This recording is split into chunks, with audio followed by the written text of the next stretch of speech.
Muito boa noite, começando aqui mais um programa Utina no Cocorô Podcast, sempre em parceria aqui com o jornal Utina Press e ao meu lado sempre, né, o querido Marcelo Tinem, que nunca quer aparecer, mas ele está aqui ao meu lado, e a nossa apresentadora querida Vanessa Tinem. Boa noite, Vanessa! Boa noite, pessoal, tudo bem? Bom, hoje é o 13º episódio do Utina no Cocorô Podcast, um programa em parceria do jornal Utina Press com a Rádio Okinawa e a Associação Okinawa da Vila Carrão. Hoje é um prazer imenso, né? Uma honra a gente ter um convidado muito especial, né? Então eu gostaria de agradecer primeiramente, né, o Jorge Okubaro, que é o nosso convidado de hoje, e também toda a audiência, né, todo mundo que está assistindo a gente aqui, muito obrigada. E hoje a gente vai bater um papo bem interessante, a gente tem bastante coisas para falar, não sei se vai dar tempo, né? Mas boa noite, Jorge, tudo bem? Boa noite, Vanessa, boa noite, Marcelo, boa noite, Nil, boa noite, público em geral que está nos acompanhando aqui. É com muita honra que participo desse programa, fico muito honrado. Eu acho que é um programa que tem muito destaque entre os okinawanos, os utinátios em geral, e se eu puder contribuir de algum modo para fortalecer os nossos conhecimentos sobre o Utinaus e a defesa dos valores que temos tido ao longo da nossa vida, eu me sentiria gratificado. Nossa, muito obrigada, né? Eu fiquei muito contente quando, né, o Jorge aceitou o nosso convite, né? Ele sempre é muito gentil, toda vez que eu peço alguma coisa ele sempre se prontifica, assim. Então, deixa eu fazer uma pequena apresentação. O currículo dele é muito grande, gente. Jorge Okubaro é jornalista, escritor, foi atual colunista, né, do jornal Estado de São Paulo, membro efetivo do Conselho Deliberativo da ABI, Associação Brasileira de Imprensa, e é o atual presidente do Centro de Estudos Nipo-Brasileiros de São Paulo, Jinmonken. Ele também é autor de várias obras, entre elas o livro O Súdito Banzai Massateiro. E ele trabalhou também em diversas publicações, como Folha da Tarde, Veja, Realidade, Diário do Comércio, Visão e Jornal do Brasil. Também foi editor do Jornal da Manhã e da Rádio Jovem Pan. Foi redator da assessoria de imprensa do Palácio dos Bandeirantes. Foi editorialista, né, do jornal Estado de São Paulo e recentemente foi convidado a participar também como painelista do painel de discussão internacional sobre histórias de famílias Nikkeis em comemoração aos 20 anos do site Discover Nikkei em Los Angeles. Bom, nesse programa ele vai contar um pouquinho da trajetória, das obras, né, e também do trabalho frente ao Jinmonken. Então, quer dizer, tem várias outras coisas, vários outros assuntos também que a gente vai abordar ao longo do programa.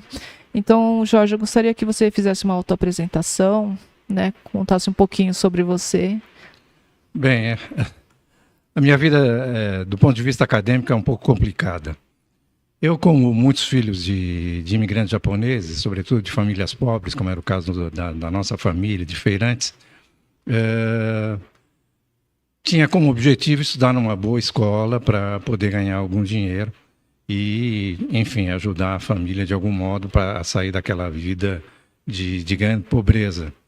E, por acaso, ou por alguma circunstância qualquer, eu acabei sendo aprovado em 1966 no vestibular da Escola Politécnica da Universidade de São Paulo. Era um vestibular difícil, mas de qualquer forma fui lá, prestei, passei e parecia que tudo ia caminhar como estava sendo traçado para muitos descendentes, filhos de imigrantes japoneses, que é fazer um bom curso superior, ter uma boa profissão, enfim, ganhar dinheiro na vida.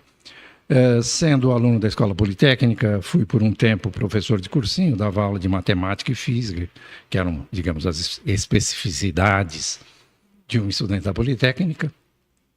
Mas, em 1967, quando eu estava fazendo o segundo ano da Politécnica, fazendo mal, já ia mal na Politécnica, devo confessar. Eu tinha uma namorada, então, veio a ser minha esposa, chamada Nancy, e ela queria fazer o vestibular de uma escola que tinha sido criada naquele ano, estava fazendo seu primeiro vestibular, da USP, chamada então Escola de Comunicações Culturais, já oferecendo vários cursos de jornalismo, cinema, teatro, biblioteconomia e outras. E eu me inscrevi junto com a Nancy para fazer esse vestibular e acabei passando por mera casualidade. Eu queria fazer cinema, porque durante um tempo frequentava Cinemateca, via aquelas coisas todas do neorrealismo italiano, do lia Cahiers de Cinema da França, enfim, o cinema novo brasileiro estava em ascensão. Queria fazer cinema, mas não passei em jornalismo, mas fiquei lá e continuei dando minhas aulas de matemática, até que num determinado dia um companheiro de aula, também ex-politécnico, mas que estava nas ciências sociais, me perguntou e estava trabalhando em jornal, me perguntou se, como eu era estudante de jornalismo da então Escola de Comunicações Culturais da USP, eu não queria ser jornalista. Pensei bem e pensei mal, né? Eu devo ter pensado muito mal, que aceitei trocar uma carreira que parecia consolidada de engenheiro, ainda que em construção, por uma profissão que não era lá das mais bem vistas, não sei se hoje é, mas que era meio vista como um escapismo naquela sociedade muito formal dos anos 60, que era a profissão de jornalista. Resolvi ser jornalista. Passei a ganhar metade, passei a ter enormes dificuldades financeiras e tal, mas persisti, já que tinha feito escolha, achei que devia vencer naquilo, e persisti ali com todas as dificuldades e acabei me tornando jornalista. Sou jornalista profissional desde 1968, comecei em abril de 1968, está fazendo agora, então, 57 anos, é isso? Sou jornalista há 57 anos. Por acaso, minha primeira entrada numa redação foi no dia 2 de abril. É mesmo? Hoje faz 57 anos que entrei pela primeira vez numa redação. E frequento redações, no sentido figurado, desde essa época. Aí virei jornalista, fiz essas coisas que a Vanessa acabou contando. Mas a circunstância mais esquisita, digamos assim, da minha vida como descendente de okinawano, como japonês, é o fato de, durante todo esse período, desde meu nascimento praticamente, eu nasci em 1946, até 2006, depois eu explico por que esse corte nesse ano exatamente, eu tinha pouquíssimo contato com as coisas ligadas ao Japão e as coisas ligadas ao Okinawa. E o fato de eu ter escolhido uma profissão que exigia um perfeito domínio da língua portuguesa, ainda que sem muitas qualidades, mas exigia pelo menos domínio da língua portuguesa, me afastava também do contato com, digamos assim, as chamadas comunidades okinawanas e japonesas. E aconteceu uma circunstância curiosa que, em 1999, foi lançado um livro por um jornalista, por acaso, que tinha passado também pelo Jornal da Tarde, onde eu estava trabalhando na época, chamado Fernando Moraes, em que ele escrevia sobre um episódio do qual eu tinha algum conhecimento, que era o episódio chamado da Shindoremei. Não sei se vocês sabem, logo após o fim da guerra, um grupo muito grande de japoneses, segundo a polícia, 80% dos japoneses, que viviam em São Paulo na época, não admitiam a derrota do Japão na guerra. Por isso achavam que o Japão tinha ganhado a guerra, eram chamados vitoristas. E o grupo minoritário, obviamente, sabia da verdade da guerra, mas eram considerados os derrotistas. E essa briga resultou num conflito muito sério, até hoje está sendo estudado, eu mesmo de tempos em tempos volto a esse tema, que choca e ao mesmo tempo envergonha a comunidade japonesa. Tanto que é uma história ainda tratada não é tratada com naturalidade. E o Fernando Moraes escreveu um livro que, do ponto de vista literário e jornalístico, é uma beleza. É um livro muito bem escrito, é um livro bonito, é um livro dinâmico, é um livro que atrai sua atenção. Mas o livro de Fernando Moraes, chamado Corações Sujos, editado pela... Depois eu vejo a editora. Fez muito sucesso e relata os crimes de morte praticados por pessoas que à época a polícia dizia serem ligadas a Shindoremei. E o Jornal da Tarde, por mera circunstância, digamos, de identidade racial, me pediu para fazer a resenha desse livro para um caderno que o jornal publicava na época, chamado Caderno de Sábado. Eu fiz a resenha do livro do Fernando Moraes, ocupou uma página, e eu enveredei por um caminho que o livro não tratava, que era buscar as pessoas que estavam vinculadas a Shindoremei, mas não participaram dos crimes de morte ali relatados. Assim eu dei à resenha o título Os Anônimos da Shindoremei. Publiquei e achei que aquilo era a minha parte, era o que podia fazer naquela história toda. Mas o texto publicado te traz surpresas agradáveis, desagradáveis, boas ou ruins, nesse caso, inesperadas. Aí vieram me falar, caramba, por que um gaijin teve que escrever um livro sobre um episódio que envolvia apenas Nihonjin? Isso me foi perguntado, por exemplo, por Celso Quinjô, descendência japonesa, origem okinawana, e na época era o editor-chefe, eu era editorialista, ele era o editor-chefe do Jornal da Tarde. Por que um gaidinho escreveu o livro? Eu fiquei pensando, falei, eu também posso escrever um livro desses. Era uma aventura, eu não sabia o que ia encontrar pela frente, não tinha informação nenhuma. Mas você tinha memórias, assim? Tinha memórias esparsas. Meu pai tinha sido réu no processo da Shindoremi. Quando eu peguei o exemplar do livro para resenhar, a primeira coisa que eu fui ver foi o rol dos réus. Desculpe a trocar a letra aí. Mas a lista das pessoas que estavam sendo processadas pela justiça, que foram processadas pela justiça brasileira como participantes da Shindoremi, e lá estava o nome do meu pai. Falei, acho que eu nunca entendi muito bem essa história, uma história sempre mal contada. As famílias não tratavam bem disso, continuam não tratando bem disso quando tem alguma relação com esses fatos. Falei, acho que eu vou tentar pesquisar isso. Bem, essa brincadeira me custou 6 anos de pesquisa que eu fiz no meu tempo livre. Tinha um tempo livre bastante razoável. E nas minhas férias. Eu fiz essas pesquisas e acabei escrevendo um livro que foi lançado em 2006. Aí então eu volto àquele corte a que eu tinha me referido no início, um ano de corte de 2006. É que em 2006 esse livro é publicado. Ele é publicado e eu falei, seja o que for, eu escrevi o que eu descobri, não tenho a menor ideia de qual vai ser a reação disso. Provavelmente todo mundo vai ignorar. Escrevi isso aí porque eu tinha que dar uma resposta para mim mesmo, as minhas indagações que surgiram com a leitura do livro Corações Sujos de Fernando Moraes. No que eu publiquei o livro, eu passo a ser procurado por pessoas vinculadas à comunidade japonesa. Nossa, mas você escreveu uma história que a gente conhecia pouco, você entrou densamente na pesquisa. De fato, entrei. O resultado fica a avaliação dos leitores, mas eu me dediquei muito à pesquisa, procurei todo o material que estava disponível em língua portuguesa, em língua inglesa, em espanhol. Infelizmente, embora tenha estudado muito japonês, eu não tenho um domínio perfeito para procurar bibliografia japonesa, mas utilizei esse material, tentei consolidar de uma maneira articulada no livro, e aí as pessoas passaram a me procurar. Aí então eu virei, primeiro, o Chinancho, que quem me procurou em primeiro lugar foi o Shibo do Jabaquara, da Associação Quentin do Jabaquara, então presidida pelo meu amigo, hoje meu amigo, engenheiro politécnico como eu, Tatsuo Sakima.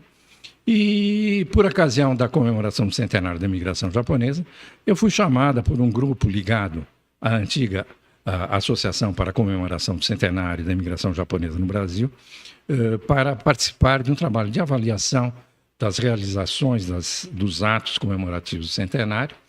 E então passei a integrar esse grupo, primeiro vinculado à associação, como disse, a Associação para a Comemoração do Centenário da Imigração Japonesa no Brasil, e que depois, por razões estatutárias, se transformou no Instituto Brasil-Japão de Integração Cultural e Social.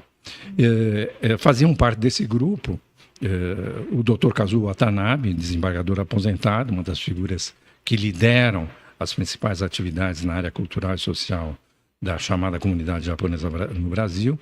O professor Shozo Motoyama, na época era professor titular de História da Ciência da Universidade, do curso de História da Universidade de São Paulo, e era também, na época, presidente do Centro de Estudos Nipo-Brasileiros de Monken. O Dr. Tsuyoshi Ohara, advogado conhecido, tradutor juramentado, muito respeitado e grande conhecedor das artes praticadas por artistas brasileiros ou artistas japoneses residentes no Brasil. O Dr. Roberto Nishio, atual primeiro vice-presidente da Sociedade Brasileira de Cultura Japonesa de Assistência Social, Bunkyo, e também presidente da Fundação Kunito Miyasaka. O agrônomo Isidoro Yamanaka, que tem grandes trabalhos prestados à economia brasileira, sobretudo nas relações entre Brasil e Japão para o desenvolvimento do Cerrado. O assistente social Reimei Yoshoka, doutor em geografia, foi presidente de várias instituições beneméritas vinculadas à comunidade japonesa. O doutor Nagato Hara, também igualmente participante da diretoria do Bunkyo e de instituições vinculadas à comunidade japonesa. E o professor e sociólogo Sedi Hirano, que foi diretor da Faculdade de Filosofia, de Letras e Ciências Humanas da USP e foi pró-reitor de Extensão e Cultura Universitária. Eu fiquei muito honrado em participar desse grupo e tornei assim uma espécie de participante de um grupo vinculado à pesquisa da imigração japonesa no Brasil. Então aí eu virei primeiro o Chinancho, pela chamada que o Dr. Tatsu Sakima me fez para participar do Shigo do Jawakora, e depois japonês, ao participar dessas realizações vinculadas à aliança, ao Instituto, à Associação para a Comemoração do Centenário. E, mais recentemente, eu fui eleito presidente do Centro de Estudos Nipo-Brasileiros, Jinmonken, que é o São Paulo Jinmon Kagaku Kenkyujo. Sou presidente desde 2003, meu mandato foi até 2006. Desculpe falar tanto assim, mas... Não, é que é muita coisa, né? É um currículo não muito sei se foi extenso. muita coisa para alguém poder absorver tudo não, isso. só voltar um pouquinho, eu queria pegar um pouquinho da sua origem, né? Então, você é Nisei, seus pais são de Okinawa, de Iaese, né? Que é antigo Gushikami. São de Gushikami. Tá. Embora de aldeias diferentes. Tá. A minha mãe é de Hanagusko, meu pai de Aragusko. Tá. Mas ambos também nascidos lá. Depois, a Gushikami. Daí eles migraram para o Brasil antes da guerra. É isso? Isso. Tá. E aí, né, teve esse episódio que você conta no livro, né, que referente, né, à história que seu pai também, né, vivenciou. E acho que assim, uma coisa que foi interessante você ter comentado, acho que na época, né, do livro dos Corações Sujos, né, que aí hoje em dia se fala muito, mas antigamente não se falava nesse negócio de lugar de fala, né?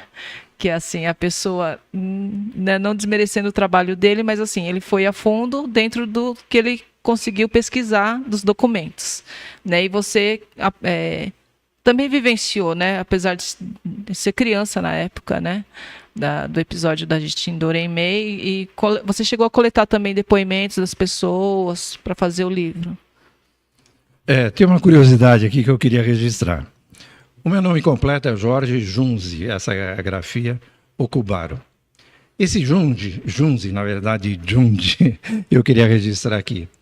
É uma homenagem que o meu pai prestava ao principal dirigente da Shindoremei, que era o tenente-coronel Junji Kikawa Junji. Então, meu Junji é uma homenagem ao coronel Kikawa Junji, o principal dirigente da Shindoremei. Queria registrar isso porque meu pai era um membro da Shindoremei. Sim. Mas então... Não tenho nada a ver com a Shindoremei, quero deixar claro.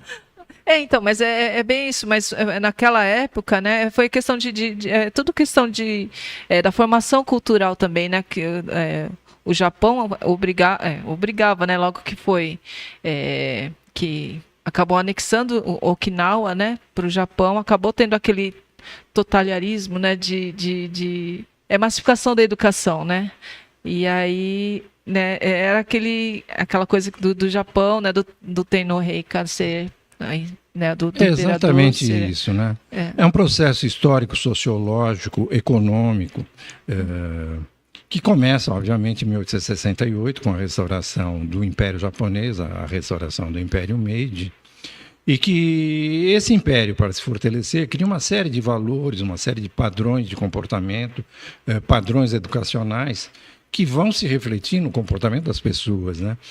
Então, o padrão educacional sempre elogiado do Japão, que em 1892 já tinha alfabetizado praticamente 90% da sua população, uma conquista absolutamente fantástica, levando-se em conta que até 1868 era um país fechado e pouco aberto à instrução da sua população.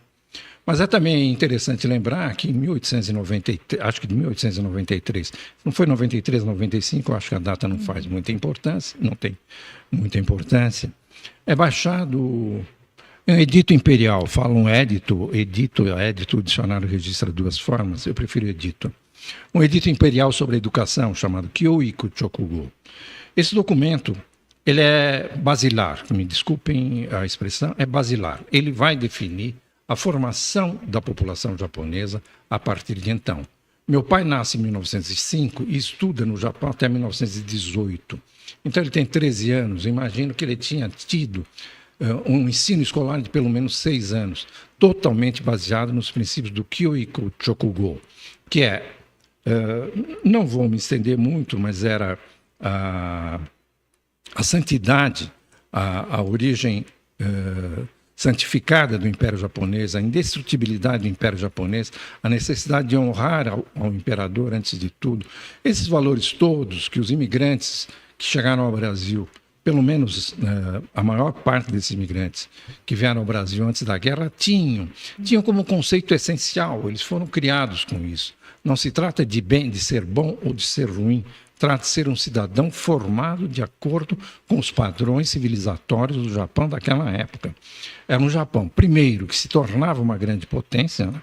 se afirma como grande potência internacional em 1895, na vitória contra a China, na guerra contra a China, reafirma esse poderio em 1904 e 1905 ao derrotar a Rússia e consolida esse poder ao participar das Ligas das Nações em 1918, após o fim da da Grande Guerra, nem se chamava primeiro, ao fim da Primeira Grande Guerra, como uma das 7 ou 8 grandes potências mundiais que iam, pelo menos essa era a intenção, assegurar a paz no mundo a partir daquele momento. Os imigrantes que vieram para o Brasil antes da guerra foram formados nesse Japão em consolidação como uma grande potência internacional.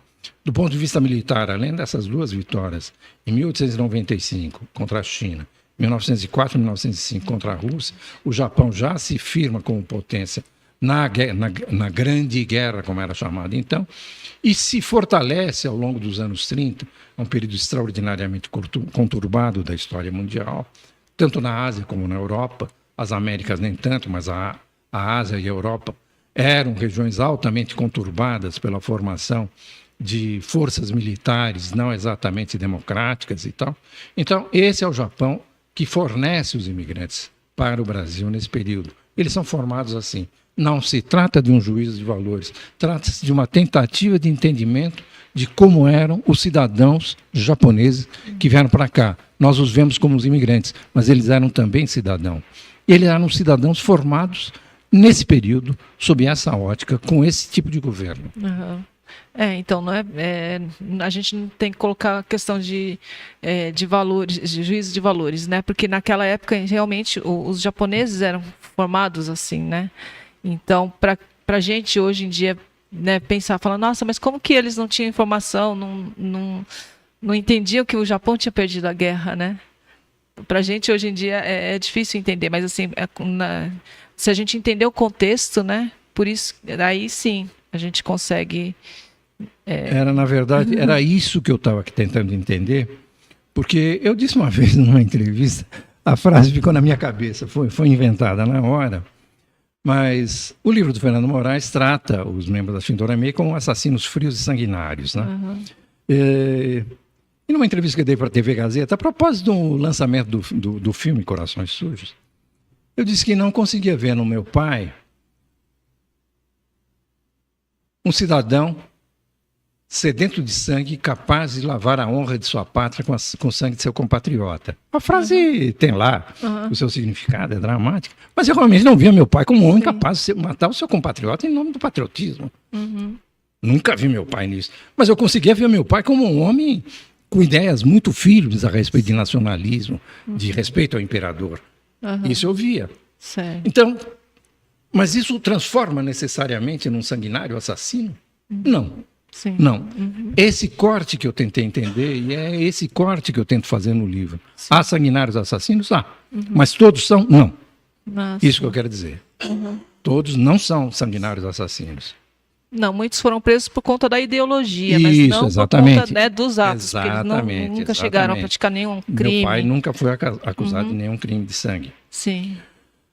O processo da Shindorame é um caso muito complicado, até do ponto de vista jurídico. Era um processo que talvez nunca desse em nada. Acabou não dando em nada por firulas processuais.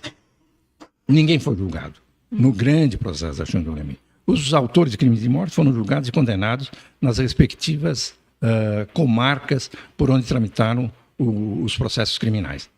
Mas no processo judicial da Shindorame, ninguém foi condenado porque o processo se extinguiu por uma especificidade técnica de prazos e tal. Mas a leitura da peça acusatória, tanto do delegado responsável pelo inquérito, Geraldo Cardoso de Mello, quanto dos promotores incumbidos de oferecer denúncia à justiça, eram muito vagas. Não dizia, fulano de tal fez isso no dia tal, esse crime é capitulado com tal, e passivo da punição de penas tais e tais. Não, era uma acusação genérica de terem feito parte de uma organização considerada ilegal. Não havia a tipificação do crime de cada um deles. Então, mesmo que o processo não tivesse sido distinto por essas firulas processuais, dificilmente os réus seriam condenados. E ser condenados, muito provavelmente, já estávamos no regime da Constituição Democrática de 46, muito provavelmente as sentenças teriam sido revistas em tribunais superiores. Mas terminou do jeito que terminou, acabou. Eu acho que a Justiça, o Ministério Público, as delegacias de polícia envolvidos e, sobretudo, os réus, acharam que aquilo foi a melhor solução. Mas dentro da história da imigração japonesa, né, ficou é um silêncio, né? É um silêncio, um tabu, é um silêncio. Porque a gente não... as famílias mesmo que passaram não contam, né, não falam sobre isso. Eu escrevi alguns textos sobre isso, não mais procurando o factual da Shindoremi. Eu acho que o factual está descrito em vários outros livros, mas eu acabei publicando alguns textos no Muribushi, do professor Akira Miyagi, em que eu falo da imensa vergonha, não sei se é exatamente essa a expressão, da imensa vergonha com que a parte, digamos, mais esclarecida da então comunidade japonesa viu esses episódios envolvendo seus conterrâneos. Era um episódio de imensa vergonha para a imigração japonesa no Brasil. Talvez tivesse sido, de fato. E é essa sensação de imensa vergonha que mantém ainda esse episódio no que eu chamo de um manto de silêncio protetor. Poucas pessoas gostam de falar. E mesmo quando, sob uma ótica, digamos, mais aberta das pesquisas históricas, sociológicas, antropológicas recentes, com as técnicas, com a metodologia mais recente, já adotada nas universidades, mesmo nesses casos, o episódio é visto com uma certa, chamemos de frieza, para não dizer desinteresse ou até sensação de repúdio. Mas é um episódio que precisaria ser mais bem estudado. Sim. O que nós sabemos dele é pouco. O que ficou desse episódio foi uma série de chavões. Os chavões são altamente perturbadores. Esses chavões foram construídos, e eu devo confessar, pela imprensa, pela chamada grande imprensa da época. Jornais da respeitabilidade na época, como Correio Paulistano, A Gazeta, Folha da Manhã. Esses jornais todos se prestaram gostosamente a divulgar todas as versões fantasiosas da polícia. A polícia, tendo ouvido mais de 100, mais de 1.000 testemunhas e tendo denunciado e tendo indiciado mais de 400 pessoas, concluiu o seu inquérito num prazo absolutamente inusitado de 3 meses. Nossa. Como poderá ter feito isso de uma maneira capaz de fundamentar denúncias que levassem à condenação? Talvez até houvesse elementos, mas em 3 meses, contra 400 suspeitos, é difícil você imaginar que a polícia tenha construído. No entanto, o processo foi concluído num prazo recorde. Inclusive, ao longo do processo, há textos teóricos a respeito da formação do que eles chamam de o niponismo no Brasil. E há uma construção teórica sobre o que vem a ser esse niponismo e de como esse niponismo levou à formação da Shindoremi e à destruição da capacidade de julgamento de milhares de imigrantes japoneses. Ora, e a imprensa gostosamente se valeu disso para chamar todos os japoneses de criminosos. Essa imagem ficou. Sim. Primeiro, entre os próprios japoneses, deixou a marca da vergonha. E depois, para os não japoneses, deixou a marca de criminosos, de gente que não podia confiar. É daí que surgem expressões como quinta coluna. O japonês sempre foi quinta coluna. Quinta coluna é uma expressão criada na Guerra Civil Espanhola, de 1936 a 1939, que se referia a um grupo que as tropas franquistas teriam infiltrado em Madrid, que era então ocupada pelos republicanos e democratas, e esses grupos, Franco e suas tropas haviam cercado Madrid com 4 colunas. E esses grupos seriam formados por informantes infiltrados pelos franquistas no centro de Madrid para transmitir informação. seriam os quinta colunas. A expressão quinta coluna surge daí, seriam informantes infiltrados entre os inimigos para passar informações. E os japoneses passaram a ser chamados de quinta coluna nessa acepção. Estavam infiltrados no Brasil para passarem informações sigilosas de natureza militar e estratégica para o inimigo japonês. E o Brasil nem estava em guerra com o Japão. Mas, enfim, os japoneses foram também chamados de quinta coluna. Daí acabou ficando essa imagem, né? E acabou até fortalecendo o preconceito, né? A discriminação contra os japoneses, né? Eu, por exemplo, nasci no imediato pós-guerra, nasci em 1946. O meu nome se deve ao coronel Kikawa Junji, porque era o período em que a minha mãe estava grávida quando meu pai foi preso no episódio da Shindoremei. Ele continua assim mesmo, prestando homenagem ao coronel Kikawa, que me deu esse nome. Eu cresço no período em que eu nasci em 1946, eu cresço nesse período em que, logo após a guerra, em que essa imagem ainda predomina na sociedade brasileira, fruto da Shindoremei, fruto da guerra já, né? Quando o Brasil rompe com o governo japonês no início de 1942, aí os japoneses já passam a ser vistos como inimigos. Em 1945, já com o Japão derrotado, é que formalmente o Brasil declara guerra ao Japão. Essa guerra nunca houve. Mas esse sentimento antinipônico, que começa a se consolidar ainda no Estado Novo em 1937, se consolida ao longo da guerra e se mantém e se estende para no período logo imediatamente após a guerra, pelo menos até meados dos anos 50. É o período que eu sou criança. Sim. Eu sou criança nesse período em que eu sou chamado Japão garantido no quinta corona, Japão, vem cá e tal. E a minha infância foi assim, de modo que eu costumo dizer que naquela época eu era excluído dos brasileiros porque era Japão. E eu era excluído dos japoneses porque eu era esse okinawano aí, esse Okinawa-san. Sofria dupla discriminação, né? E eu vejo assim, né, que muitos Niseis, né, acabaram não aprendendo japonês, né, a língua japonesa por conta dessa necessidade de se integrar à sociedade brasileira, né? E um pouco, assim, não renegar, mas um pouquinho também, né, para não sofrer tanto preconceito, né, porque já que os pais não conseguiam falar português, né, tinha essa barreira da língua, né, e a gente tem muitos Niseis que sofreram esse preconceito e acabaram, né, deixando de lado a identidade japonesa, né. Então, você acha que isso também aconteceu com você? Eu vejo dois momentos aí. Isso seguramente é um dos fatores. O outro era que meu pai queria que a gente falasse um bom português. E falar um bom português deveria ser... só se conseguia com o uso exclusivo do idioma português em casa. Então, também isso, né? Isso nos aproximava, também nos ajuda. Você falar bem português eliminava uma das barreiras mais óbvias no seu relacionamento com os não japoneses, que era o idioma, né? Então, mas isso também não era suficiente, mas de qualquer forma era uma artimanha, digamos assim, uma artimanha antropológica, sociológica, sem autoconhecimento, para você poder se inserir de uma maneira menos rejeitada na comunidade brasileira, onde você, afinal de contas, vivia e fazia a sua vida. Fazer sua vida é estudar, trabalhar, arranjar comida, essas coisas todas. Né? Uma questão de sobrevivência mesmo, estratégia de sobrevivência, né, dentro da sociedade. Né? Bom, você falou sobre... Você circula tanto, né, na parte das exatas como da de humanas, né? Circulava.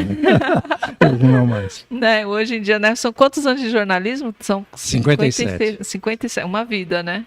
Está fazendo 57 anos hoje que eu entrei pela primeira vez na redação de um jornal. Bom, daí você também já falou sobre o seu livro, né? E aí sobre... Você contou do livro também, que você tinha uma expectativa diferente, né? Quando você lançou o livro, você até comentou que... Como que é que você falou? Que você e seu irmão falaram que... É o seguinte, livro é uma das coisas mais extraordinárias que pode acontecer. Quem teve a oportunidade de escrever, espero que todos tenham oportunidade de escrever um livro. Quem não escreveu, que tenha. Os que já escreveram sabem disso. Você publica um livro e você tem uma certa expectativa. Não vai dar nada. Esse livro, eu fiz várias pesquisas e fui descobrindo coisas não exatamente agradáveis, nem todas agradáveis. A maior parte das coisas que eu descobri não eram agradáveis. Quem lê o livro sabe lá, o meu pai, eu descobri, era uma pessoa que não gostava de trabalhar, meu pai bebia muito. Isso ele transmitiu para todos os filhos. A bebida, não a aversão ao trabalho. Se bem que a aversão ao trabalho também em algum momento tem transmitido. Mas não gostava muito de trabalhar, bebia, mas era um homem muito interessado em leitura. De todos os momentos que eu me lembro dele sóbrio em casa, ele estava com o livro aberto. Bem, eu conto essas coisas. Se eu não conto uma pessoa fraca, uma pessoa absolutamente normal, com as fraquezas naturais de um ser humano, eu não estava querendo construir nenhum herói, eu queria só construir uma pessoa, essa que eu vi aí. Eu não podia ser um herói, não é um herói. Não é também um anti-herói, uma pessoa absolutamente comum, dessas com as quais você tromba todos os dias na rua, na escada do metrô, na feira, em qualquer lugar você tromba com uma pessoa como um maçateiro, uma pessoa absolutamente comum. Eu descobri essa pessoa comum e para a construção do personagem você acaba por facilidade, e chamemos assim literária, estou usando uma expressão que não me cabe, eu apenas escrevo, não sou um literato, mas com o recurso literário, você introduzia alguns elementos, né? Então eu fazia isso, e esses elementos eram justamente para dar o aspecto da naturalidade, da normalidade, da humanidade dele. Da coisa corrente, não da excepcionalidade. Isso aí faz um homem desse tamanho.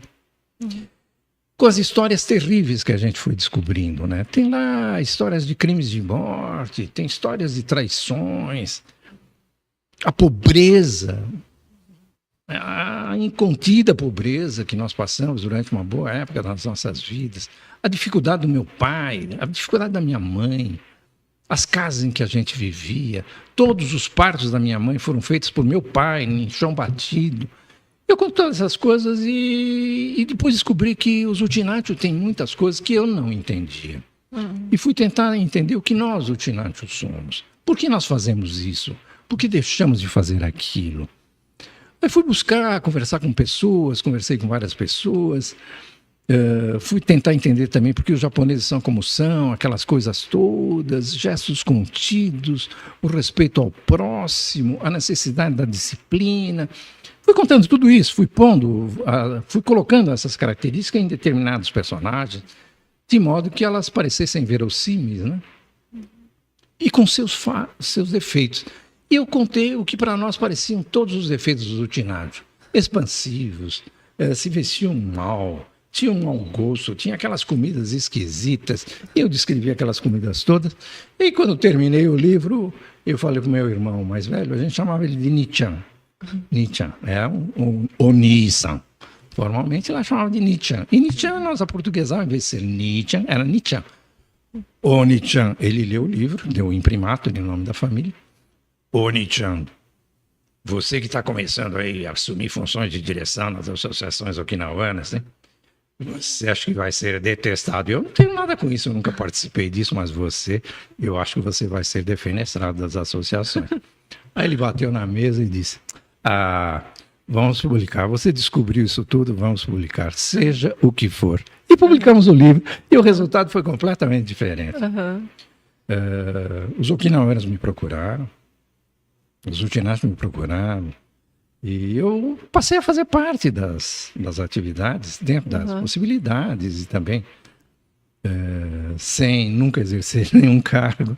Eu falei, eu vou, mas se não tiver direito a voto e não ter direito de ser votado, não quero votar nem ser votado, eu vou ajudar do jeito que eu posso.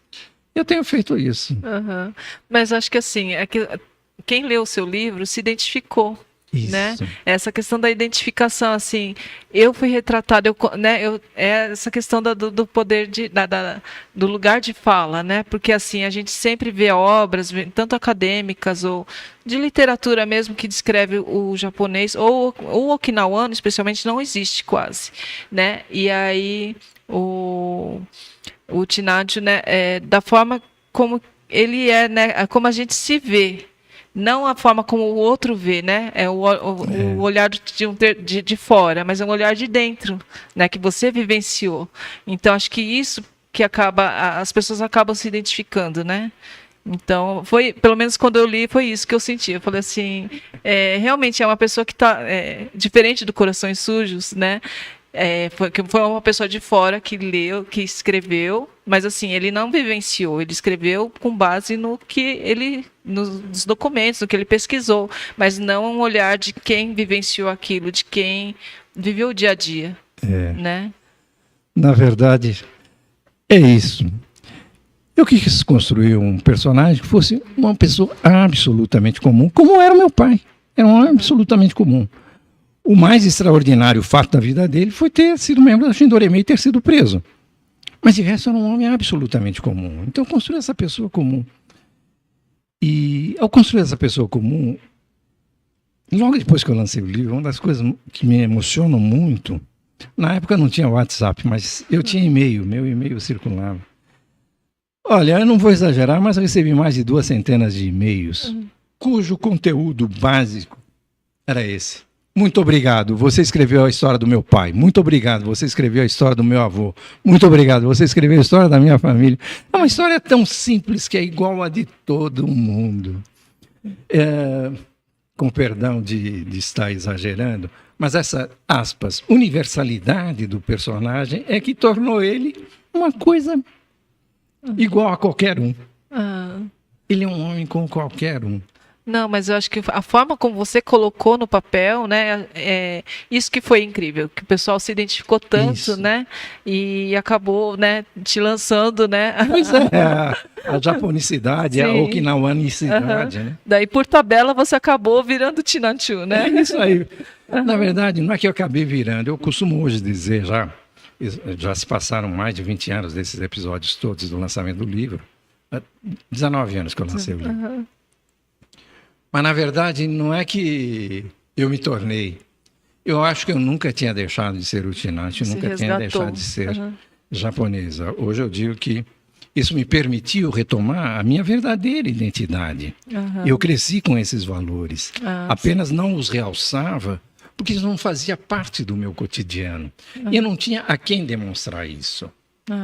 Dado que as exigências profissionais a que eu estava submetidas eram bastante rigorosas, eu tinha que me submeter a elas para ter um mínimo de êxito para assegurar o prato de comida da família no fim do mês, né? Então eu não podia me dedicar a outras coisas que não fosse a profissão. Aí eu passei recobrei essa sensação. Eu queria até dizer que quando eu era garoto, 7, 8 anos, meu pai e a minha mãe me puseram para aprender Sanshin. Eu tinha um Sanshin. Eu conto essa história no documentário Sanshin. Eu tinha um Sanshin, imagine, com aquela família pobre, aquela gente pobre toda. Minha mãe me comprou um Sanshin que cabia nas mãos de um menino de 7 anos. Nossa. A minha mãe morreu em 1994 e guardou aquele Sanshin na casa dela. E aí a minha família, eu já estava com a família constituída e tal, já era profissional há muito tempo. A minha família falou, meu apelido em casa é Joca. Ô Joca, o que você vai fazer com esse Sanshin? Eu falei, eu não tenho mais nada a ver com esse Sanshin. 1994, não tenho nada mais a ver com esse Sanshin. Não sei o que fazer. Eu ensino o que você quiser. Aí depois eu voltei a ser utinante, aprendi utinar Udui. Também, no Buikuduchi. No Buikuduchi. E aí depois que eu voltei a ser utinante, o Tsakimi me pede para participar do documentário Sanshin, eu me recordo daquele Sanshin e falo com tristeza, se arrependimento matasse.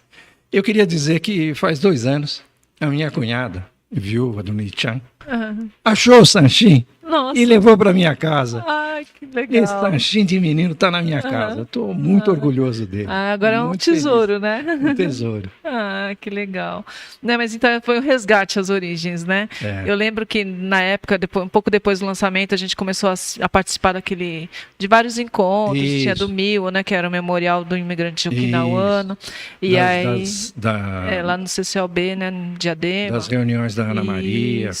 E aí teve uma ocasião que estava a Nancy, você, e aí todo mundo querendo discutir, né, o que era ser o Chinanchu, né, sua identidade, e ela falou, acho que era na época, sei lá, 30 anos que vocês eram casados, ela falou, eu sou o Chinanchu há 30 anos. E daí você falou, não, faz só 5 anos que eu sou o Chinanchu. É isso. Eu achei assim, super legal, porque assim, a Cida sempre falava, né, a Nancy, ela sempre, né, ela procurou se integrar, tal, né? E eu achei tão bonitinha, ela falando assim, eu sou utinantil faz 30 anos, né? Desde que eu casei com o Jorge.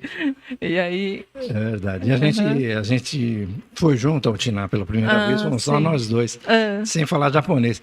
Conversamos em Utinaguti com meu primo. Ficamos 7 dias na casa do meu primo. Conversamos em Utinaguti, porque eu não sabia nada de japonês em 1980. Passei a estudar japonês a partir daquele ano. Ah, sim. E de lá para cá você ainda consegue, você lembra do Utinaguti e consegue conversar? Lembro. Eu tenho feito algumas brincadeiras com a Cida, minha irmã, que você conhece, Aparecida Setsuko Kubaroshiro, do Seisonenkai. Ela quem mais preservou a memória Utinaguti, ela chegou a fazer o curso de Utinaguti no Rombo. Lá no Rombo, né? Que legal. Bom, aí a gente chega, né, à presidência do Centro Nipo Brasileiro de Estudos de São Paulo. Como que você chegou, né, ao Jimonken? Na verdade, eu ajudava todas as instituições sem ser sócio, inclusive não era sócio do Jimonken. Mas o Jimonken passou por um processo difícil num período, não vou especificar bem os anos, mas nos últimos 7 ou 8 anos, teve um período de 3 ou 4 anos muito difíceis, com dificuldades administrativas, contábeis e financeiras. Não que ela tivesse sem dinheiro, mas por problemas legais, o Jimonken ficou um bom tempo sem poder administrar os seus próprios recursos. Então, atividades regulares que o Jimonken faz, como patrocínio de bolsas de estudos, estavam interrompidas.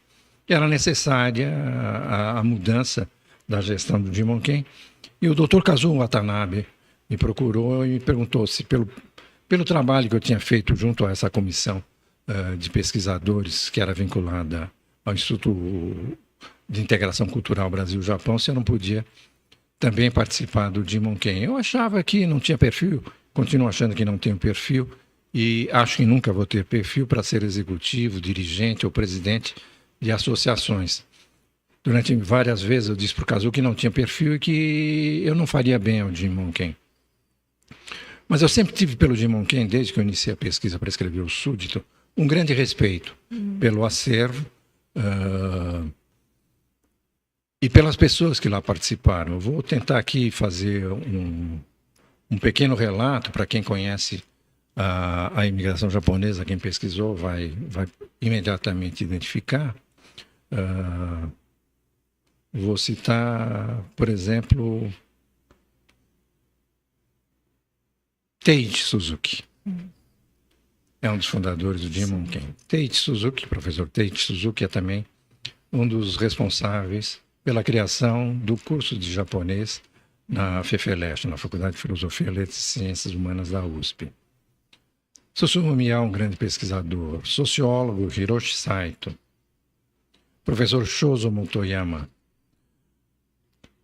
Pesquisador Zenpachi Ando, acho uma das figuras centrais da formação do Jimonken, autor de alguns trabalhos monumentais a respeito da história do Japão e, sobretudo, da história da imigração japonesa no Brasil. Quem mais? Faleceu ano passado o antropólogo Takashi Maeyama. Nós estamos até começando a organizar uma grande homenagem ao professor Maeyama, que foi um grande pesquisador do Jimonken. Professor Katsunori Wakisaka, a esposa dele, professora Geni Wakisaka.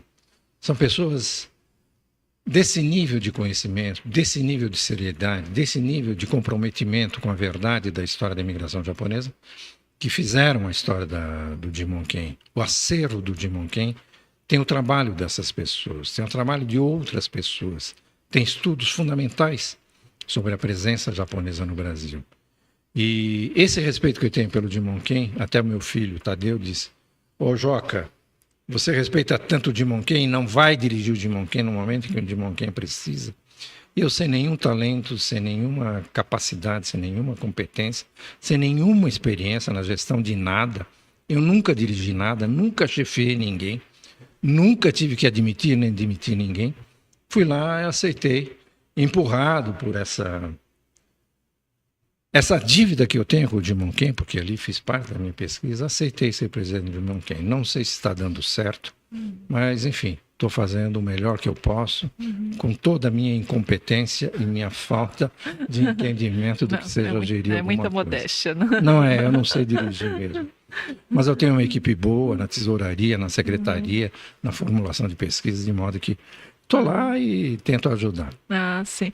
E eu lembro que na época você até comentou, né, desse seu projeto de fazer as traduções, né? É que assim, é um volume muito grande, né, de material e depende muito da parte financeira mesmo, né? Eu tinha duas ambições na presidência do Jim Monken. Ambições no sentido positivo e no sentido até negativo, porque talvez seja além da competência e da capacidade da instituição. Mas ambição nesse sentido de ter um objetivo factível pela frente e lutar para alcançá-lo. Um deles era traduzir algumas das principais obras do Jim Monken para o português. E a outra, a partir dessa tradução, trazer mais pesquisadores de língua portuguesa, pesquisadores de assuntos ligados à migração japonesa, mas que falam português, para dentro do Jim Monken. Eu tenho visto nas academias um aumento do interesse na pesquisa de assuntos vinculados à comunidade nipo-brasileira, não mais naqueles aspectos que já conhecemos da história, da evolução econômica, da participação na constituição de um acervo artístico e de outras naturezas aqui no Brasil, mas das pessoas e da sua integração em seus meios específicos ou nos grandes meios, nas grandes profissões. Eu continuo tendo essa ambição, acho que isso é factível, mas é uma coisa que toma tempo. Eu acho que se eu conseguir um pouquinho disso, já terei feito alguma coisa. A dificuldade da tradução é que as grandes obras fundamentais do Jim Monken foram escritas no japonês basicamente diante da reforma ortográfica, profunda reforma ortográfica, que eu acho que é de 1946, do pós-guerra. Então, especialistas que conheçam os kanji de antes da reforma ortográfica, na época, o que chamaríamos hoje de Toyo Kanji-hyo, eram mais de 4.500 ideogramas, depois da reforma passaram para 1950. Então, quem conhece esses ideogramas são muito poucas pessoas. E mesmo assim, ainda que a gente conseguisse recursos para cobrir os custos do trabalho de uma pessoa com essa especificidade, essa característica profissional, é difícil imaginar que elas tivessem tempo e interesse em fazer.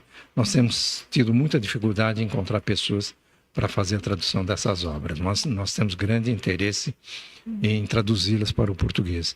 Eu acho que seria uma grande contribuição para a pesquisa em língua portuguesa da história da imigração japonesa no Brasil. Ah, sim. Com certeza, né? Acho que é uma pena porque assim, essa falta de acesso por conta da língua, né? Porque tem muita obra, muita coisa, né? Estudos também, né? Que estão no idioma japonês e a gente acaba, muitas vezes, não tem acesso por conta da falta do conhecimento da língua, né? Só para falar da importância desses textos, um dos textos fundamentais que eu encontrei para entender o Japão da era Meiji, o Japão onde se fermenta a ideia da emigração para o Brasil, um livro essencial sobre esse período, um texto essencial, era uma brochura mimeografada, traduzida para o português, de autoria do professor Zenpachi Ando. É para mim um texto magnífico, é o texto que me permitiu entender a profunda transformação econômica, social e histórica e política que o Japão passou entre 1868 e 1905, quando vence a guerra contra a Rússia. Isso aí, eu passei a entender o processo de transformação da sociedade japonesa. E aí entender por que aquela potência era também, ao mesmo tempo, um país em conflito dentro de si mesmo, necessitado de mandar pessoas à sua população que não conseguiam meios de sobrevivência ali. A urbanização rápida, extensa das grandes cidades, a pobreza nas grandes cidades, a expulsão dos pequenos proprietários rurais, essas coisas todas foram descritas com uma clareza, por exemplo, pateando nesse texto mimeografado e que eu encontrei na Biblioteca Pública Municipal Mário de Andrade, para minha felicidade. Nossa. Com a assinatura do editor Centro de Estudos Nipo-Brasileiros. Então, daí o meu respeito pelo Jim Monkey. Realmente, né? É um legado que a gente tem, Um né? legado. Um legado. A gente precisa preservar, né? Bom, deixa eu só dar um tempinho aqui para a gente ler os comentários aqui no chat. Deixa eu ver aqui, ó, tem bastante. E a audiência subindo, viu? Só para avisar. Só. A Mas também audiência subindo. Com um convidado desses, né? A Vilma Toguchi. Obrigado. A Vilma, boa noite a todos. Ana Maria Tamashiro Riga, boa noite a todos. Parabéns, Utina no Cocorô, Rádio Okinawa. Sucesso, Jorge. Ana Maria está sempre aqui, todos os meses. Obrigado, Ana. Beijo. A Alice Yamaguchi, boa noite, pessoal. Alice, beijos, Alice. Camilo Shimabukuro, boa Grande noite. Camilo. Boa noite a todos. Salve, Jorge Okubaro. Parabéns pela iniciativa, Vanessa. O Tério Errara. Olha que honra também, Tério. Grande Tério. Salve, Okubaro Sensei. Cabeça brilhante. Orgulho dos Utinatius. Parabéns, Utina no Cocorô, pela iniciativa. Apenas um escrevedor. O Luiz Chiroma, lá de Londrina. Boa noite. Chiroma. Vicente Alessi Filho, salve Jorge Okubaro. Grande Vicentão. Marli Miag, boa noite a todos. Newton Itocaso, saudações, camarada Jorge, sempre bom ouvir. Camarada Newton Itocaso, historiador, companheiro de lutas.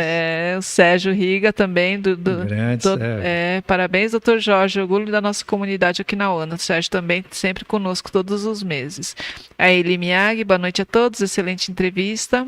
Fábia Camini, ouvir as histórias dos bastidores da obra do Jorge Okubaro é sempre algo impagável. Um grande abraço, Jorge. Grande abraço. O Fábio também, né, foi para Okinawa recentemente, fez palestras, né? O Mário Miyazato, de Ipiranga, boa noite. Tinano Cocorô pela Rádio Okinawa, sempre sucessos com boas entrevistas. Que bom, Mário, obrigada, público. Mário. A Dircia Camini, parabéns a Kubara. Grande Dircia, já citei você aqui. Yolanda Arashida também, do Ipiranga, boa noite a todos, parabéns Jorge. Olha, o Anderson de Sá, parabéns Joca. O Anderson. Olha, tem bastante gente aqui, né, conosco, né? Muito obrigada pela audiência. Realmente ouvir as histórias do Jorge é uma aula, né, gente? A gente aprende aula de história, a gente aprende aula de tudo. E aí Só memória. Não. Pesquisa, por acaso, eu tenho uma memória boa. Só isso.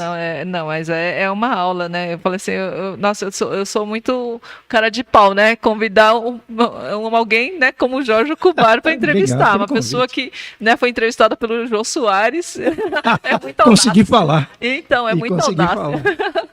Né? Mas e como que foi a entrevista do Jô? Eu até recentemente assisti. Como que Engraçado. foi para divulgar o livro, né? Foi. A produção do programa era altamente profissional, né? Então, quando me fizeram o convite, primeiro, eu fiz uma entrevista com a produtora do programa. A entrevista durou mais de 2 horas. Mais de 2 horas. Me entrevistou por mais de 2 horas. E a Globo, com tudo que a gente conhece e tal, é uma empresa altamente profissional. Tão profissional que, primeiro, me mandaram um carro, ar-condicionado, aquelas coisas todas, motorista, me pegar em casa, deixar em casa. E eu, quando eu chego ali na Ponte Estaiada, nas instalações da Globo, vi lá uma sala. Jorge Okubaro. Tinha a sala, tinha o banheiro, tinha um sofá, tinha uma cama. Frutas, comidinhas. Por favor, o senhor fique à vontade. Daqui a pouco a gente vai chamar a maquiadora. O senhor não precisa sair daqui. Ela vai maquiar. Coisa de profissional. E a gravação é uma coisa, sei lá, maluca, né? Eram 3 pessoas. Aquele dia nós gravamos 3 entrevistas. Foram as 3 entrevistas que foram ao ar na mesma noite. Sim. E o entrevistado assiste a entrevista dos outros e tal. Há uma pequena... Um pequeno espaço em que você pode conviver com os outros 3, né? Mas foi muito legal. E logo que o João me chamou, na apresentação, eu dei um beijo no João.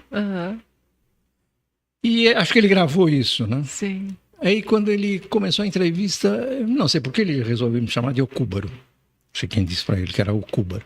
Então, Jorge Okubaro, você não é um japonês comum, né? Então, me lembro que a primeira coisa que ele fala é isso. João, você viu que não é comum, mas eu te dei um beijo quando nós nos cumprimentamos ali. Porque eu cumprimento as pessoas de quem eu gosto. Não precisa ser homem, mulher. Eu beijo as pessoas de quem eu gosto. Eu gosto de você. E você sente isso. E começa assim, aí eu acho que já... Quebrou o gelo, Já quebrou o gelo e passamos a ter uma conversa muito amigável. Você deve ter visto o programa. Uma conversa foi muito amigável, rimos juntos. Eu pude intervir em vários momentos para mostrar o que estava na tela, esclarecer o que estava na tela e tal. Eles estavam mostrando imagens na tela, esclarecer. Foi uma conversa legal, eu gostei. E o que mais me deixou satisfeito é que várias pessoas que assistiram o programa do Jô era muito assistido, a repercussão é grande. As pessoas foram falar: pô, cara, você é um dos poucos que vão no programa do Jô e consegue falar. Pois é, né? Porque ele sempre intervia, né? Intervinha e tal, e respondia. Sim. É que ele falava, né? Que ele tinha a arte de entrevistar, né? Se o entrevistado também não dava muita coisa, né? Ele tinha os artifícios dele, né? Mas você conseguiu falar a maior parte do tempo. Isso, acho que foi mais do que ele. Sim. E foi muito legal. E esse do beijo eu lembrei porque o Newton Itokazu, que está nos assistindo, né? Ele até falou quando ele te conheceu, daí depois você cumprimentou, falou assim: Newton, daí você foi lá, abraçou, deu beijo. E ele ficou tão contente, né? Eu acho que até comentei com você, né? Porque, assim, realmente, né? Nihonjin não tem esse costume, né? Não tem. E ainda mais homem, mesmo entre homens brasileiros não era um costume. Sim. Aquela entrevista eu dei em 2008. Ainda não era muito comum, né? Mas eu fiz questão, olha, como eu disse para ele, eu beijo as pessoas de quem eu gosto. Quebrou um paradigma. Isso. Aí ele mesmo entendeu e achou que... E a conversa fluiu com muita naturalidade. E tanto é que ele, né, até falou que você até comentou que você era mais ocidental do que praticamente oriental, né? E naquele tempo costumes, ainda nem estava envolvido nesses outros projetos que eu falei, né? Sim. Mas foi muito bacana. O pessoal pode depois procurar no YouTube, tem a entrevista na íntegra, é muito legal. Né? E você comentou também, um pouquinho antes da gente entrar ao ar, que você fez uma palestra no SESC. Pois é. É aquela história de que você nunca sabe qual destino vai ter a obra que você publica. Publicou, ele vai ter o seu caminho. Sim. E o livro virou isso, me transformou em Utinati, me transformou em japonês. E me transformou num especialista em imigração japonesa, no que de fato me tornei, porque eu fiz uma pesquisa muito longa, extensa e densa ao mesmo tempo, né? Que está ali retratado no livro. As notas de rodapé, as fontes citadas ali, todas obviamente eu consultei.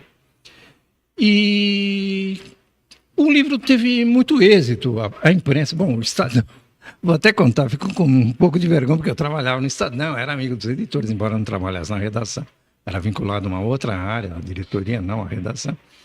Mas a redação deu um grande tratamento para o lançamento do livro. O livro ia ser lançado numa terça ou quarta-feira, numa edição de sábado do Estadão, da a capa do Caderno 2, da segunda página do Caderno 2, com uma matéria de apresentação feita pelo Ari Schneider, depois uma matéria longa com a resenha, descrevendo o que é o livro, a foto e tal, de página inteira na página 3, e na página 4, uma resenha do livro.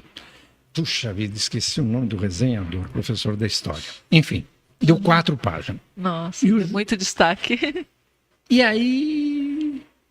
Os outros jornais entraram, a Veja deu uma notinha, a Folha deu uma notinha, os outros jornais deram, o Valor deu nota, todo mundo deu. E as pessoas que estavam organizando, isso foi em 2006, e as pessoas que estavam organizando os eventos da imigração japonesa, especialmente a JCI, quis fazer um evento e me convidou, falando: você faz uma palestra pra gente? Eu falei: adorei a ideia, né? Nunca tinha feito palestra. Dava aula de matemática e física, dar uma palestra sobre imigração japonesa. Aí eu topei. Mas onde vai ser? Tem que ser num auditório para mais de 500 pessoas. Coisa fina. Topo. Continuei topando. E aí eu preparei um texto, um audiovisual, com imagens do livro, com outras imagens e tal. E a primeira versão tinha quase 50 minutos. Aí nós fomos cortando, acabei fazendo uma versão que dava mais ou menos entre 35 e 40 minutos. E foi muito bem organizado pela JCCI, várias outras entidades correlatas, né? Convidaram muitas pessoas. E estavam lá, até pela minha contagem, estavam 410 pessoas até o momento que eu vi. É um público bastante grande para esse tipo de evento. E foi a primeira vez. Aquele palco do Sesc Vila Mariana, ele foi montado para um ambiente de natureza absolutamente intimista. Era uma luz neutra de cima para baixo, claro, havia toda a iluminação do palco, mas na hora da palestra havia uma iluminação de cima para baixo, em cima de uma mesa. Eu ficava sentado numa cadeira, ao lado tinha uma mesinha de centro, que tinha um porta-livros, um suporte de livros, que tinha o meu livro com a capa voltada para frente, e um copo d'água. Era esse naquele palco enorme.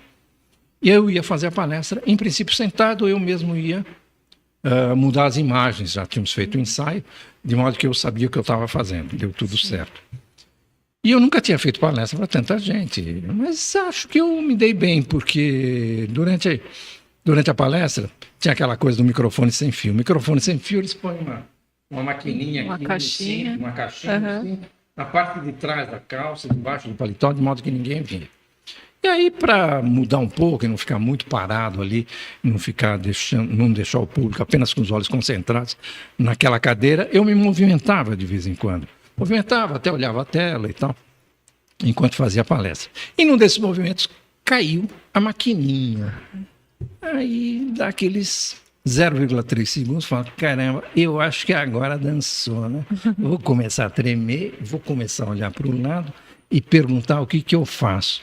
Que nada. Falei, bola para frente. Continuei falando, me abaixei, peguei o transmissor, pus tranquilamente no bolso do paletó, estava de paletó, gravata, estava bem paramentado. Sentei e continuei a palestra. Aí falei, acho que agora vou bem. E depois teve episódio do jogo, que eu fui bem também.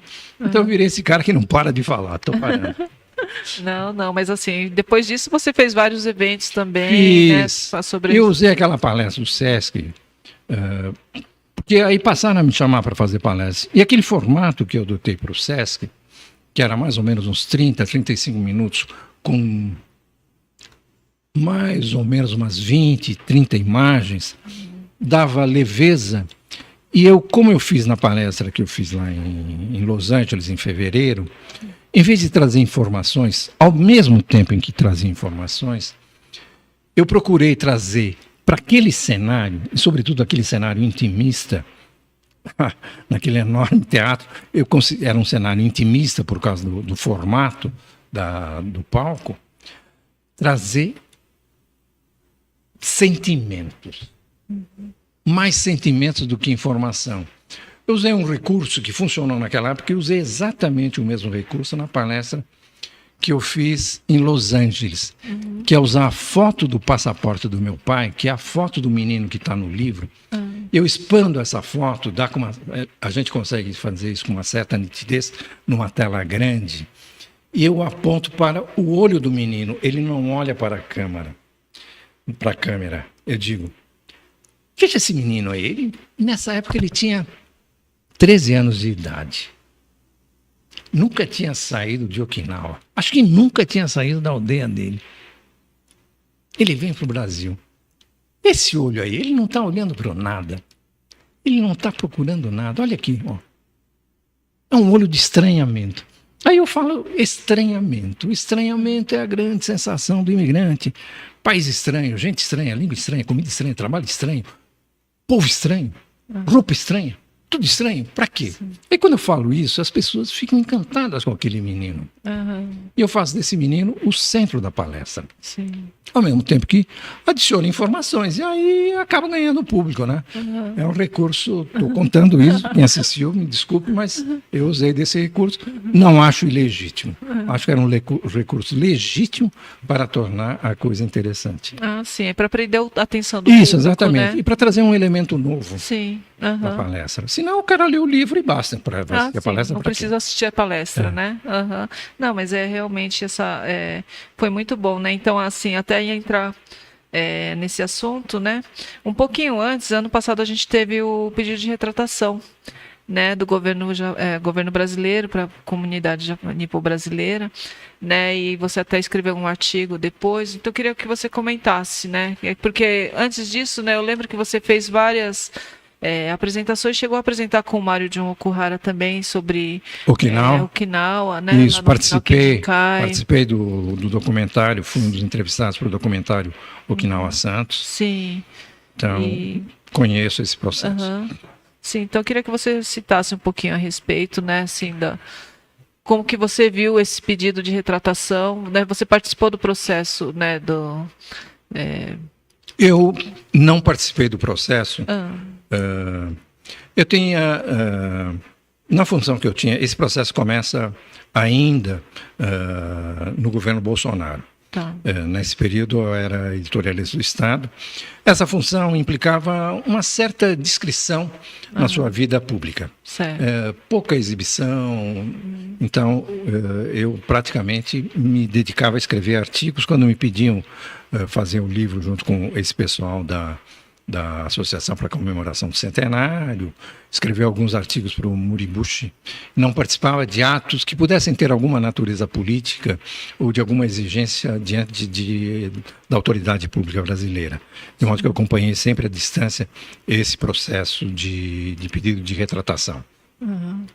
No entanto, pela minha formação, pelas minhas escolhas políticas, que eu já fiz há muito tempo e não as abandonei, continuo mantendo as escolhas que eu fiz ainda na época dos anos 60, eu sempre entendi que crimes praticados pelo Estado precisam ser de algum modo compensados. O Estado jamais terá o direito de atacar seus cidadãos, ele tem que defender seus cidadãos, de modo que qualquer crime praticado pelo Estado, por meio de seus agentes, o Estado age por meio de seus agentes. Ele tem que ser de alguma forma punido.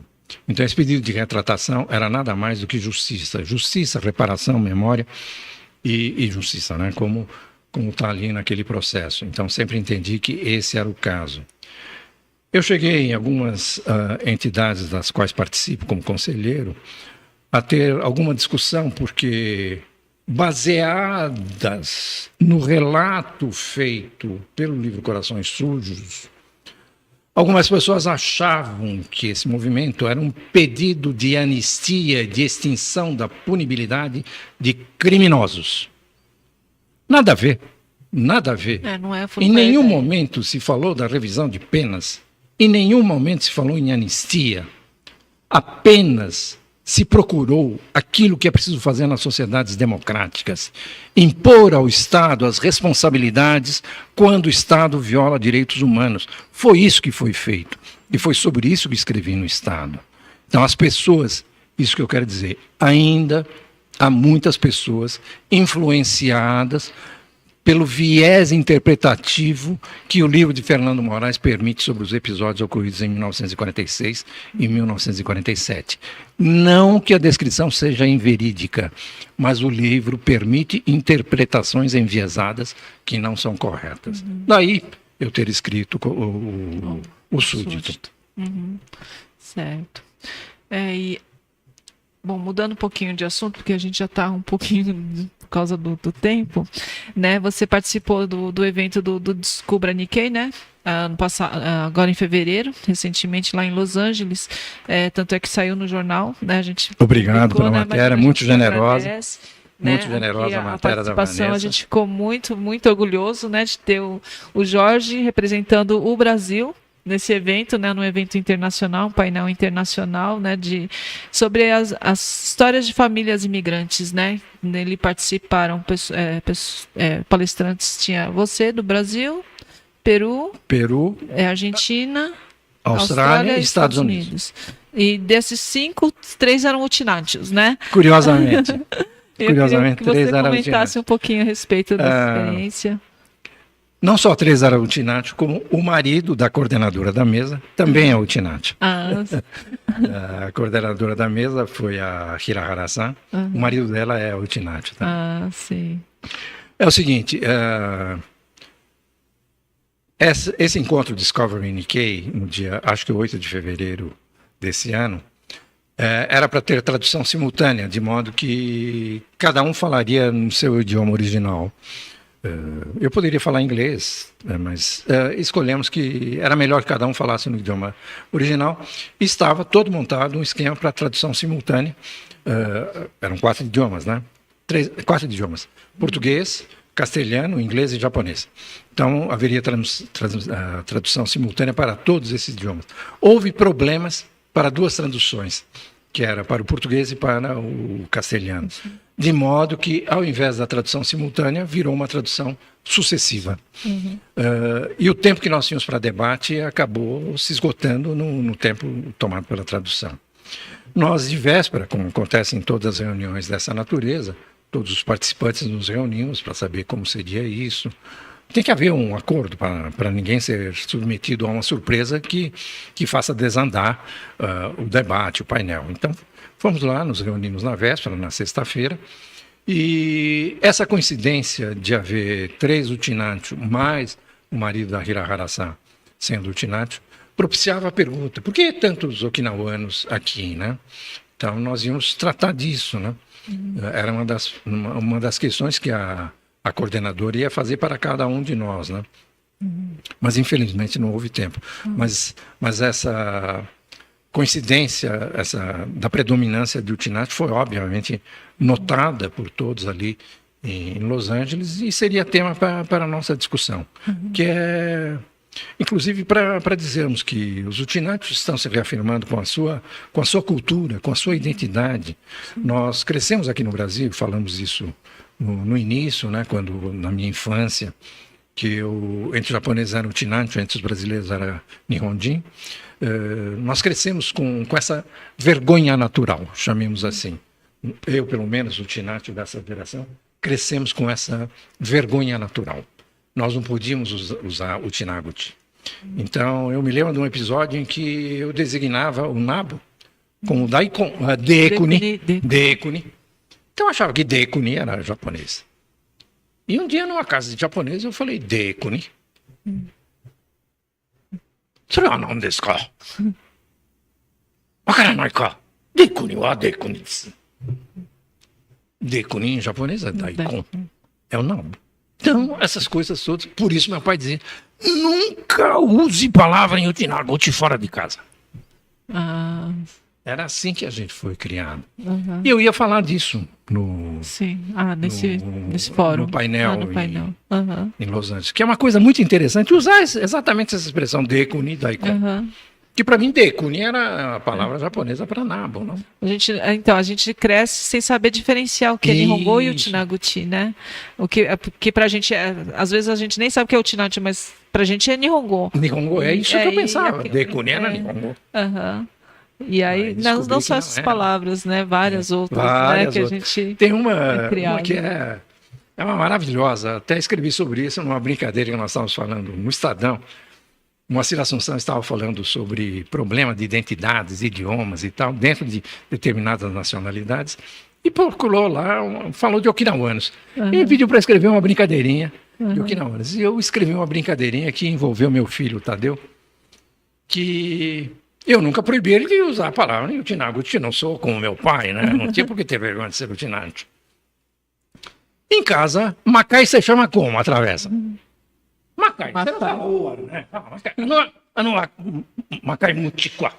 Traga aquele Macai aqui. É assim que você fala em casa, né? Então, na minha casa também, você fala Macai. Tadinho, vai pegar um Macai ali. Aí ele estava na casa de um não Utinatio japonês.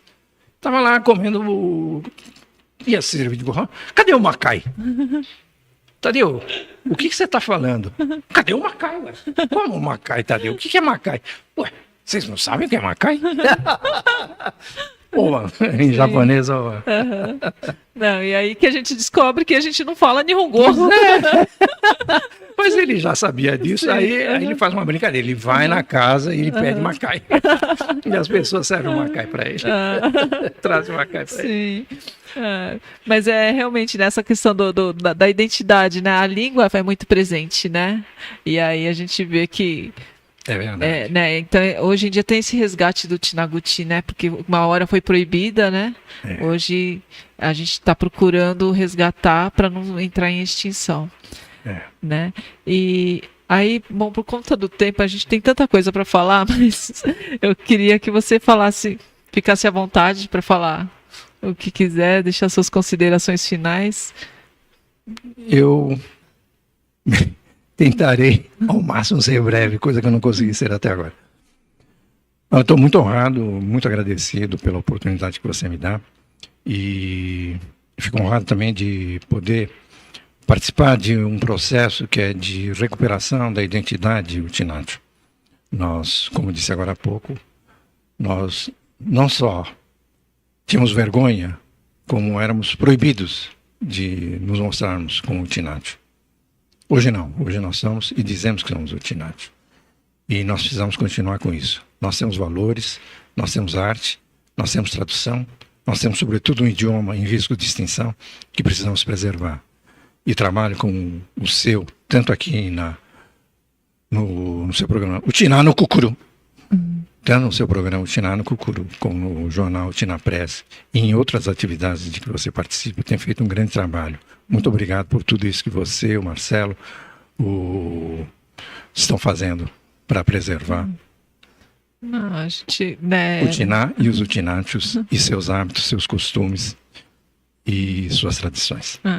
Não, a gente fica muito lisonjeado porque, né, ainda mais vindo de você, né, vindo da sua pessoa, porque assim, esse trabalho a gente fala, né, é a Taimê, né, é uma obrigação, é a Tarimai, né, é a mesma coisa que você me respondeu quando o pessoal, eu trabalhei na comissão do editorial do livro do centenário, né, da imigração okinawana, e aí o pessoal falou, nossa, será que o Jorge Okubaro, será que ele escreveria o prefácio, né? Eu falei, eu acho que sim, né? Você não pode falar com ele? Eu falei, não, posso, né?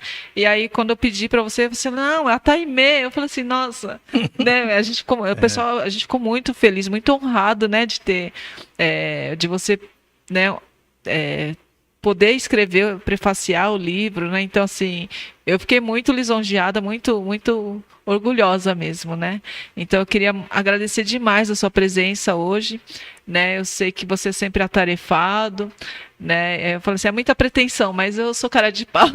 Eu vou pedir para o Jorge um anegar e pedir para ele vir participar do nosso programa. A gente tem muitas coisas para falar, né? O Jorge é uma biblioteca ambulante.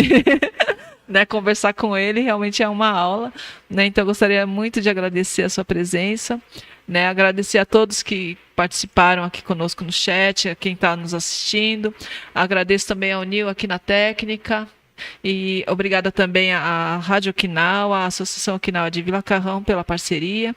E é isso, pessoal. Boa noite, né? Muito obrigada, Jorge. Hai. Arigato.